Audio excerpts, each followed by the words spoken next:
Chers téléspectateurs, amis internautes, c'est depuis Bruxelles que je vous accueille sur l'info.tv car nous allons parler de Radio Mboté, une nouvelle radio dont je reçois aujourd'hui l'initiateur et le concepteur, Jean-Jacques Ben. Bonjour. Bonjour Henri. Merci de nous accorder ces quelques minutes. Alors, c'est une web radio qui va apparaître dans un paysage déjà saturé. D'abord, pourquoi Radio Mboté? Que signifie Mboté? Et surtout, en quoi vous serez différent de ce qui existe déjà? Mboté veut dire bonjour en lingala. Donc c'est une langue congolaise qui est surtout connue et véhiculée par la musique. La musique congolaise est exclusivement composée en lingala. Donc Mboté pour dire bonjour. Alors le pourquoi de cette radio dans un paysage qui serait saturé, c'est surtout pour pouvoir répondre à un besoin qui est celui de posséder un média. Un média communautaire. Nous prétendons représenter, être Radio Mboté et la voix de la diaspora africaine. Africaine. Voilà, africaine. Et donc, le Congo faisant partie de l'Afrique et le Lingala également. Donc, c'est ce que nous prétendons, à quoi nous prétendons arriver, c'est de pouvoir fédérer cette communauté autour d'un média pour pouvoir nous exprimer. Donc voilà un peu la raison et les objectifs que cette radio se fixe. Le pourquoi d'une radio, c'est d'abord une question pratique qui est celle de savoir qui a trait aux moyens financiers. Il faut aussi dire les choses comme elles sont. Les moyens financiers pour pouvoir mettre en place une radio sont bien évidemment de loin plus accessible qu'un média comme la télévision. Il est plus facile de faire une web radio qu'une radio? En clair, c'est bien ça. Pas de fréquence à solliciter? Pas de fréquence à solliciter et surtout accessible dans le monde entier finalement. Il suffit qu'une personne ait une connexion à Internet et la personne a accès à la radio. Alors, il y a deux parties. Il y a la partie site, donc de la radio, la partie donc web et la partie radiophonique. Alors concrètement, comment tout cela s'organise? Voilà, donc il est question ici d'une web radio, ça veut dire qu'il y a un côté web, aussi banal et aussi simple que ce que nous connaissons jusqu'à présent, et un côté, une page web, mais qui diffuse alors des émissions radiophoniques. Le côté web, c'est Internet, tout simplement. Et de ce côté-là, c'est là où Radio Mboté va justement faire sa différence avec tout ce qui existe aujourd'hui, puisque Radio Mboté voudrait être aussi un énorme annuaire qui reprendrait les différentes catégories que compose une communauté. Donc il y aura des annuaires politiques, il y aura des annuaires associatifs. Aussi. Quand vous dites annuaire, ça veut dire qu'une association ou un opérateur politique ou même culturel aurait son profil. Voilà, c'est exactement cela. Donc chaque annuaire est composé de profils. Prenons par exemple le cas des annuaires des associations. Ben, dans cet annuaire-là sont repris tous les profils de toutes les associations qui aimeraient évidemment se retrouver sur notre média. Parce que ce n'est pas une obligation, hein. C'est volontaire que les gens viennent s'inscrire. Les profils sont payants? Les profils ne sont pas payants pour la majorité des annuaires, excepté les annuaires commerciaux.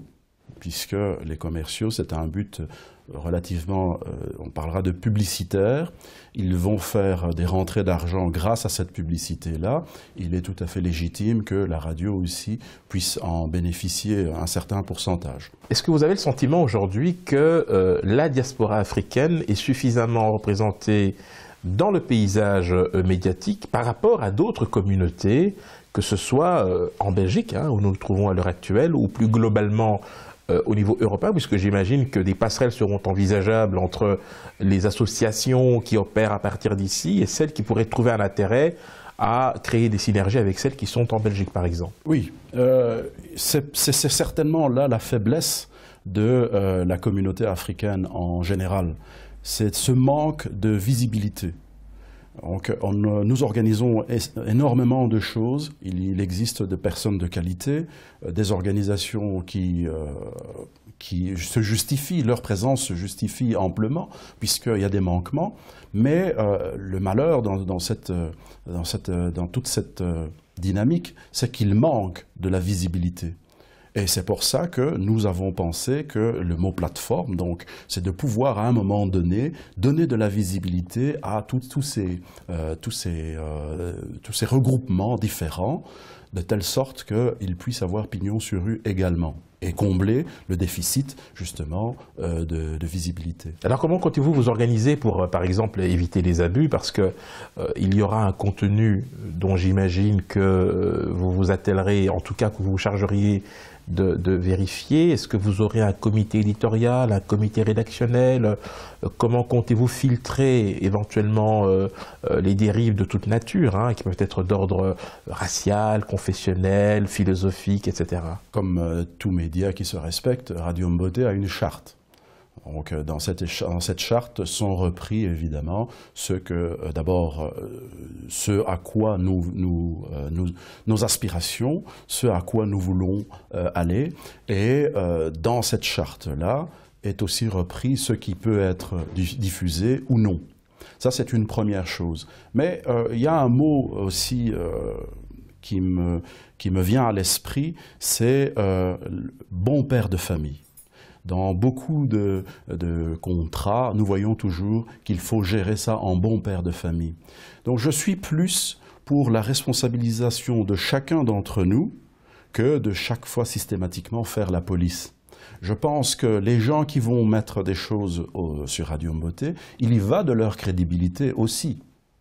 Donc, s'ils émettent des informations qui sont tout à fait diffamatoires ou que sais-je encore, ben, c'est quand même leur renommée qu'ils mettent aussi en vue. Ça peut aussi affecter la crédibilité de Radio Mbote. Radio Mbote, mais nous avons la possibilité, dans ce cas-là, de suspendre le profil de la personne en question ou carrément de le supprimer. Nous le voyons également sur les réseaux sociaux, c'est pratiquement la même chose. Si vous émettez des contenus qui sont contraires à la bonne morale, ben, généralement, on peut vous suspendre, si pas, vous bannir. Alors Radio Mbote n'est pas focalisé sur la diaspora congolaise. Vous nous assurez ici que toutes les autres communautés africaines auront un libre accès sur Radio Mbote. Non seulement auront un libre accès, mais elles sont cordialement invitées. C'est la voix de la diaspora africaine.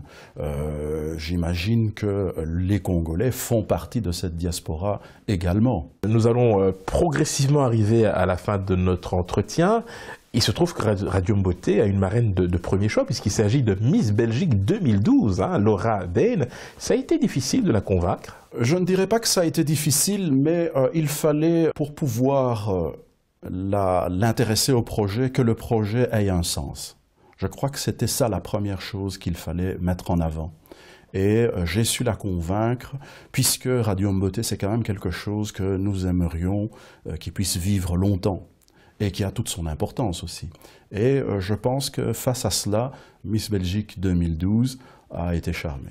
Alors, merci infiniment pour cet éclairage. Alors, avant que nous ne terminions, peut-être à l'attention des internautes et de nos téléspectateurs, l'adresse, le site, hein, l'adresse du site pour pouvoir se connecter pour Radio Mbote, quelle est-elle?